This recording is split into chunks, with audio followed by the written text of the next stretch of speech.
Hello guys, welcome back to the my channel. मेरा नाम है अंकित। तो जैसे कि आपने मेरी अगली वीडियो में देखा होगा कि हमने एक वेबसाइट बनाई है जिसके अंदर हमने इंटेंशनली कुछ वल्नरेबिलिटीज डाली हुई है। अगर आपको नहीं पता तो आप डिस्क्रिप्शन में दी हुई लिंक को ओपन करके वो वीडियो देख सकते हो। तो इस वीडियो में हम उसी वेबसाइट को हंट करने वाले हैं और देखने वाले हैं कि वो कितनी सिक्योर है और हम कितनी वल्नरेबिलिटीज फाइंड कर पाते हैं। जैसे कि हमें पता है कि हमने उसके अंदर वल्नरेबिलिटी डाली है, हमें पता है कि वो इतनी सिक्योर तो नहीं है, पर जैसे कि बग बाउंटी सीखने के लिए हम उसमें प्रैक्टिस कर सकते हैं। तो देखते हैं कि हम कितने बग्स फाइंड कर पाते हैं। तो चलते हैं कंप्यूटर स्क्रीन पर। तो यहाँ मैं टर्मिनल ओपन कर लेता हूँ और इसमें मैं डॉकर की मदद से अपनी वेबसाइट को लोड कर लेता हूँ। सो इस वेबसाइट को मैं अपने ब्राउज़र में ओपन कर लेता हूँ, लोड होने देते हैं। सो आप देख सकते हैं कि वेबसाइट लोड हो चुकी है। सो अगर आपने मेरा फर्स्ट पार्ट देखा होगा तो आपको पता होगा कि वेबसाइट में लॉगिन पेज है। तो आइए चलते हैं उस लॉगिन पेज पर। तो आप देख सकते हो कि इस लॉगिन पेज पर दो इनपुट फील्ड है, एक ईमेल की और एक पासवर्ड की। तो सबसे पहले हम इसमें एक्सेस वल्नरेबिलिटी फाइंड करने की ट्राई करते हैं। मतलब इसके अंदर हम कमांड इंजेक्ट करेंगे और देखते हैं कि वो रिफ्लेक्ट होती है कि नहीं होती है। तो आइए हम सबसे पहले बेसिक कमांड ट्राई करते हैं, स्क्रिप्ट अलर्ट, और इस पर इसके अंदर हम मैसेज डाल देंगे जिसको हमें डिस्प्ले कराना है और इसको हम क्लोज कर देंगे और सेम मैसेज हम नीचे भी डाल देंगे। सो इसके बाद हम क्लिक करते हैं तो देख सकते हैं कि ऐसा कुछ रिस्पॉन्स आया ही नहीं। इसका मतलब हम समझ सकते हैं कि इसके अंदर ये वल्नरेबिलिटी है ही नहीं, या फिर कोई ऐसा फिल्टर है जो हमारे टैग को फिल्टर कर रहा है। तो सबसे पहले हम सीख समझ लेते हैं कि ये सारी चीज़ें काम कैसे करती है। सो क्रॉस साइट स्क्रिप्टिंग तीन टाइप की होती है। पहली होती है रिफ्लेक्टेड, सेकेंड होती है स्टोर्ड और तीसरी होती है ब्लाइंड। सबसे खतरनाक स्टोर्ड होती है। सबसे पहले है रिफ्लेक्टेड एक्सेस। इसमें अटैकर का मलिशियस इनपुट सर्वर को सेंड होता है और सर्वर उस इनपुट को रिस्पॉन्स के अंदर रिफ्लेक्ट कर देता है। मतलब पेलोड डेटाबेस में परमानेंटली सेव नहीं होता। यूजुअली विक्टिम को स्पेशली क्राफ्टेड यूआरएल या रिक्वेस्ट ओपन करनी पड़ती है। उसके बाद आती है स्टोर्ड एक्सेस, जो जनरली ज़्यादा डेंजरस होता है। इसमें अटैकर का मलिशियस इनपुट सर्वर या डेटाबेस में स्टोर हो जाता है, जैसे कमेंट, प्रोफाइल, मैसेज एक्सेट्रा। अब जब भी कोई यूज़र उस स्टोर्ड कंटेंट को ओपन करता है, malicious स्क्रिप्ट एग्जीक्यूट हो जाती है। मान लो कि कोई वेबसाइट स्टोर एक्सेस वल्नरेबिलिटी से वनरेबल है, तो अगर कोई भी अटैकर उसके अंदर इंजेक्शन करेगा तो वो वही स्टोर हो जाएगा। तो उसके बाद जितने भी यूज़र उस वेबसाइट को विजिट करेंगे सबको वो लॉगिन पेज दिखेगा जो अटैकर ने सेट किया है। मतलब कि अगर किसी अटैकर ने लॉगिन पेज का एक्सेस डाल दिया तो वो लॉगिन पेज हर किसी को दिखेगा जो विजिट करेगा। उसके बाद आती है ब्लाइंड एक्सेस। ये थोड़ा इंटरेस्टिंग है बिकॉज अटैकर को डायरेक्टली पता नहीं होता कि पेलोड कब और कहाँ एग्जीक्यूट हुआ है। पेलोड किसी एप्लीकेशन के बैकएंड या एडमिन पैनल में स्टोर हो सकता है। फॉर एग्जांपल, अटैकर एक फीडबैक फॉर्म में पेलोड सबमिट कर देता है और बाद में वो एडमिन के ब्राउजर में एग्जीक्यूट हो जाता है। इसीलिए ब्लाइंड एक्सेस कहा जाता है। एग्जीक्यूशन अटैकर को डायरेक्टली विजिबल नहीं होता।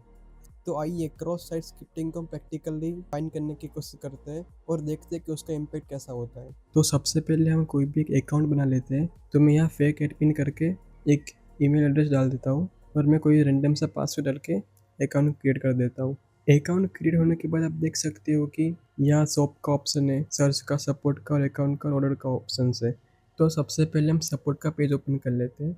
तो आप देख सकते हो कि सपोर्ट के पेज के अंदर दो इनपुट फील्ड है। तो सबसे पहले हम इसमें एक्सेस लिख देते हैं और नीचे हम अपना पेलोड ट्राई करेंगे। तो सबसे पहले हम सबसे कॉमन बेसिक पेलोड ट्राई करेंगे, उसके बाद हम सबमिट बटन पर क्लिक करेंगे। तो जैसे ही हमने सबमिट के बटन पर क्लिक किया, आप देख सकते हो कि एक पॉपअप आया है जिसको अलर्ट मैसेज बोलते हैं और हमने जो लिखा था वही पॉपअप आ गया है। तो इसका मतलब यह है कि इस वेबसाइट पर एक्सेस की वल्नरेबिलिटी है। किसी भी वेबसाइट के अंदर एक्सेस की वल्नरेबिलिटी होने का मतलब ये नहीं है कि इससे बग बाउंटी मिल जाएगी। हमें उसका एक प्रॉपर पीओसी देना होगा, प्रूफ ऑफ कॉन्सेप्ट, और हमें बताना होगा कि इसका इम्पैक्ट क्या है। तो इसका इम्पैक्ट क्या हो सकता है, चलिए देखते हैं। तो रिलोड करने के बाद हम देख सकते हैं कि ये सेम चीज़ फिर से पॉपअप हो रही है। मतलब जो अलर्ट मैसेज था वो फिर से शो कर रहा है।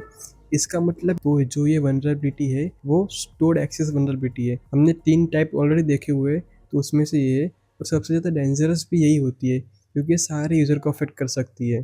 तो चलिए मैं आपको दिखाता हूँ कि इसका क्या इम्पैक्ट हो सकता है। तो मैंने अपने सबलाइन टेक्स्ट एडिटर में ऑलरेडी एक हार्मफुल पेलोड डाल रखा है, तो उसको हम जो सिंपली कॉपी कर लेते हैं। और कॉपी करने से पहले मैं आपको एक चीज़ बता दूं, तो इस पेलोड को रन करने के लिए सबसे पहले हमें दो चीज़ की ज़रूरत पड़ेगी। एक तो हमारा आईपी एड्रेस और एक पोर्ट। तो सबसे पहले हम टर्मिनल ओपन कर लेते हैं। तो टर्मिनल ओपन करने के बाद आप लोग देख सकते हो मैं यहाँ ifconfig नाम का कमांड रन कर रहा हूँ। सो ifconfig बेसिकली हमारी आईपी एड्रेस और ये सब चीज़ों को शो करने के लिए काम आता है। तो कमांड रन करने के बाद तो सबसे नीचे आप देख सकते हो कि वायरलेस लोकल एरिया नेटवर्क करके है, तो यही हमारा मेन इंटरफेस होता है। तो हम यहाँ IPv4 को कॉपी कर लेते हैं। सो इन माई केस तो ये जो IP एड्रेस आपको दिख रहा है वो मेरा IP एड्रेस है, तो मैं इसको कॉपी कर लेता हूँ। तो इसके बाद हमें एक लिसनर को ऑन करना पड़ेगा, जिसकी सहायता से अगर हम हमारी सर्विस को लिसन कर सकते हैं। तो इसके लिए हम नेटकिट का उपयोग करेंगे। तो मैं कमांड लिख रहा हूँ और मैं अपने पोर्ट 4444 में स्टार्ट करने वाला हूँ। सो आप देख सकते हो कि सर्विस स्टार्ट हो गई है।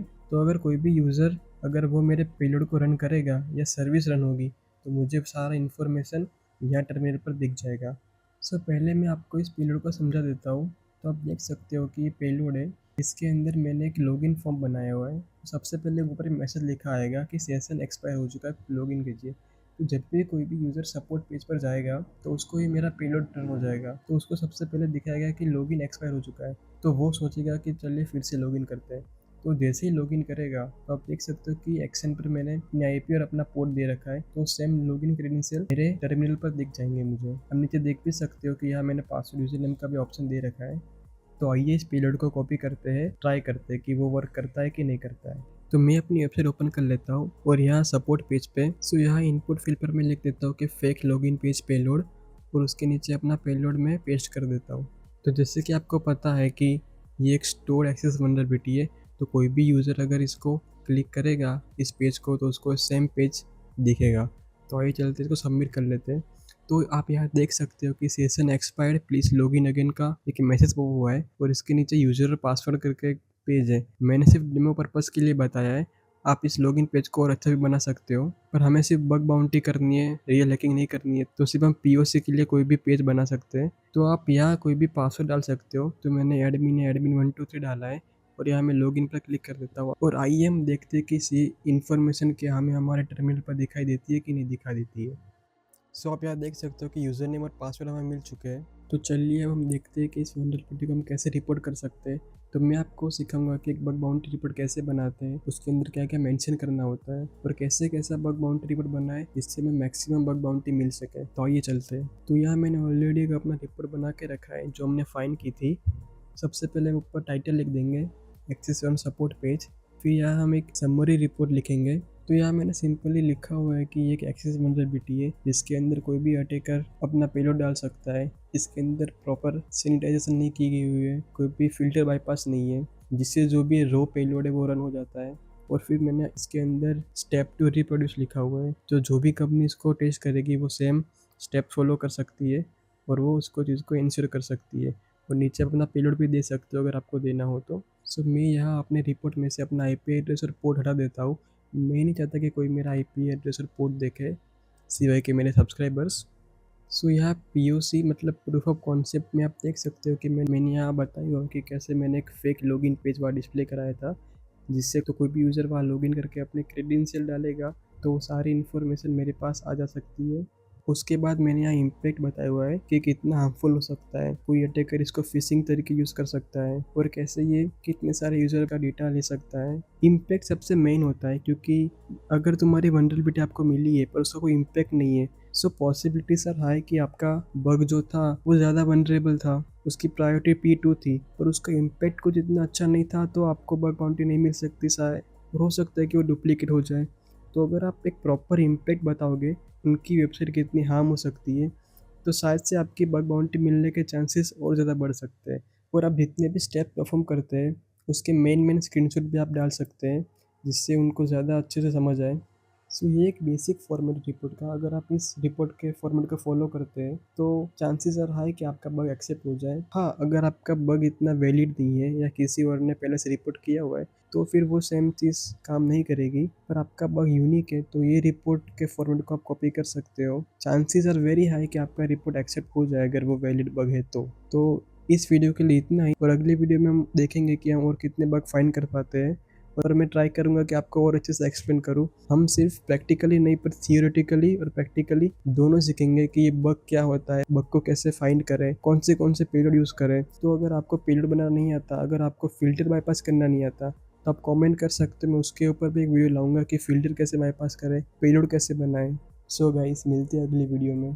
Take care, bye bye.